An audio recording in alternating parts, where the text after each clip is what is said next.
मी आता इंदू मिलच्या इथे उभा आहे व तीच इंदू मिल जिथे डॉक्टर बाबासाहेब आंबेडकर यांचं एक भव्य स्मारक उभं होणार आहे। 2015चा हा माझ्या हातातला फोटो आहे। हा त्याच इंदू मिल मधला फोटो आहे ज्याच्यामध्ये पंतप्रधान नरेंद्र मोदी असतील, देवेंद्र फडणवीस मुख्यमंत्री तत्कालीन ते इथे आले आणि त्यांनी 2015ला इकडचं भूमिपूजन केलं। त्याच्यानंतर 3 वर्ष काय यांनी कंत्राट काढलं नाही। 2018 पर्यंत इकडचं काही काम चालू झालं नाही। 2018ला काम चालू झालं तेव्हा यांनी सांगितलं की 2020ला हे स्मारक संपूर्ण होईल।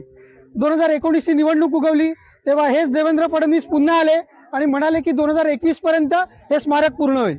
त्याच्यानंतर एकनाथ शिंदे हे मुख्यमंत्री झाले। एकनाथ शिंदेनी सांगितलं की 2023 पर्यंत आम्ही हे स्मारक पूर्ण करू, नाहीतर 2024 पर्यंत तरी आम्ही हे स्मारक पूर्ण करू। ती डेडलाईन केली। त्याच्यानंतर यांनी सांगितलं की 2026 MMRDA ने डेडलाईन दिली की 2026 पर्यंत आम्ही हे स्मारक पूर्ण करू। आज इथे आम्ही उभे आहोत। जेव्हा आम्ही इथे अनऑफिशियली थोडीशी चर्चा केली, माहिती घेतली, तेव्हा असं कळतंय की पुढच्या 2 वर्षात सुद्धा हे स्मारक कुठे उभं होणार नाही। म्हणजे हा विषय असा आहे की या महाराष्ट्रातल्या नव्हे तर संपूर्ण देशातल्या बहुजनांचा ज्यांनी उद्धार केला ते डॉक्टर बाबासाहेब आंबेडकर असतील किंवा छत्रपती शिवाजी महाराज असतील। अरबी समुद्रातल्या छत्रपती शिवाजी महाराजांचं स्मारक सुद्धा, त्याची अवस्था सुद्धा काय ते सुद्धा संपूर्ण महाराष्ट्राला माहिती आहे। आणि त्याच प्रकारे आज डॉक्टर बाबासाहेब आंबेडकरांच्या स्मारकाची अवस्था सुद्धा अशी आहे की इकडचं सुद्धा काम पूर्ण झालेलं नाही आहे। या बहुजनांच्या हिरोंचा यांना एवढं का वावडं हा प्रश्न या ठिकाणी उभा राहतो, कारण 5 वर्षामध्ये स्टॅच्यू ऑफ युनिटी उभी राहते।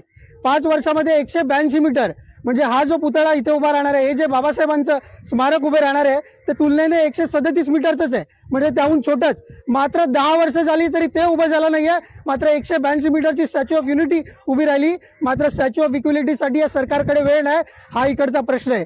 आणि हा प्रश्न मांडण्यासाठी आम्ही इकडे उभे आहोत। आणि जोपर्यंत त्या सरकारला, म्हणजे अमित शहा देशाचे गृहमंत्री, संसदेत असं म्हणतात की डॉक्टर बाबासाहेब आंबेडकरांचं नाव घेणं ही आजकाल फॅशन आहे। एवढंच नाव जर तुम्ही देवदेवतांचं घेतलं तर तुम्हाला 7 जन्माचा स्वर्ग मिळेल। तर या अमित शहाला, या संघी विचारसरणीला आम्हाला सांगायचंय की डॉक्टर बाबासाहेब आंबेडकरांचं नाव घेणं ही आमची फॅशन नाही तर आमची पॅशन आहे।